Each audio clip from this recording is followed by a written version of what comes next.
Welcome back to our NCAA football win total series. We continue on in the AAC. We're on to South Florida, also known as USF, and they've had it rolling at points in their history. Go back to 2005 in the Big East, and they went to 6 straight bowl games under Jim Levitt and then a year under Skip Holtz. Willie Taggart shows up in 2013 when they joined the American. Just 2 wins his first year, 4 wins his second, but 2015 wins 8 games, goes to the Miami Beach Bowl, and then 2016 wins 10 games, gets him to the Birmingham Bowl, leaves before the bowl game, but they still win it. The next year, Charlie Strong's there, another 10-win season for them, 10-2 at a Birmingham Bowl win. Next year, 7-6, they lose the Gasparilla Bowl, but then in 2019 goes 4-8, and he's gone. They bring in Jeff Scott, and that was a disaster. 1 win in 2020, 2 in 2021, 1 win in 2022. He's fired after 9 games.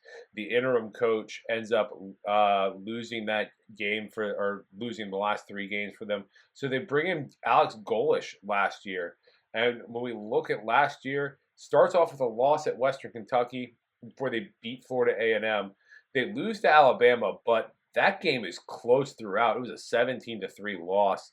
They beat Rice, and they beat Navy on the road. They lose at UAB, lose to Florida Atlantic, go on the road to UConn and win, lose at Memphis, beat Temple, lose on the road to UTSA, and then beat Charlotte their last game of the year to get them to the Boca Raton Bowl, where they win 45-0 over Syracuse. It is a 7-6 year for Alec Golesh in his first season. And when we look at this South Florida team, there's a lot to be excited about.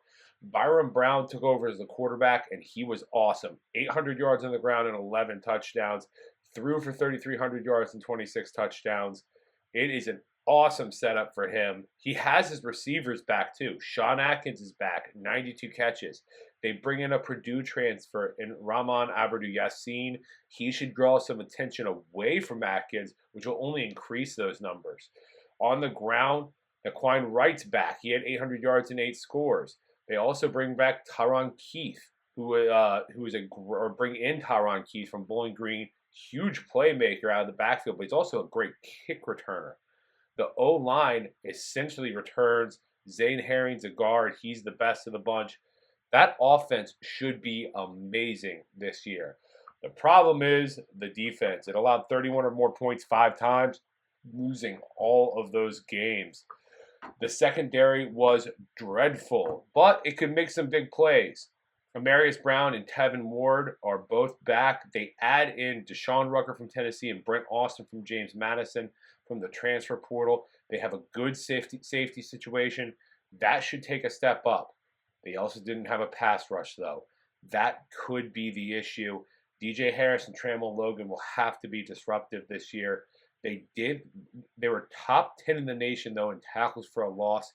That's a lot because of Rashad Cheney, the defensive tackle, and he is fantastic. As long as the run defense holds up and they maybe can create few more turnovers, this team could be great. I do worry about the defense, though. And that's why we look at the schedule. It's kind of tough. August 31st, they get Bethune-Cookman. That will be a win. September 7th, they're at Alabama. Yes, they played them tough last year, but it's going to be a loss. They'll win at Southern Miss, then they'll lose against Miami. At Tulane, September 28th is a toss-up. I lean loss. October 5th is a bye. Then they get Memphis at home. They could win that game. UAB at home. That should be a win. Then another bye. FAU on the road should be a win. Navy should be a win. At Charlotte should be a win. Tulsa the 23rd is a toss-up. I lean win. And then November 30th is at Rice. They might lose it. They might win it. Depends where Rice is in the season. But this is a very manageable schedule. And we look at the over-under. Most places have it sitting at 7.5. I look at this. I think they're going to get Bethune-Cookman. I think they're going to get Southern Miss. I think they get FAU, Navy, Charlotte. I lean wins on Tulsa and UAB. It's can they get Memphis? Can they get Rice? Can they get Tulane? That's really going to come down to the defense if they can take that step up. I think they get one of those 3. That puts them at 7 wins for this, or 8 wins for the season. And with that, we're going to take an over. But we found it at DraftKings. We're going to take the over 7 at -120. So that's going to be our pick. Over 7 wins for the University of South Florida at -120. If you like this content, make sure to hit the like button. Make sure to leave a comment, share it with your friends, and catch us next time.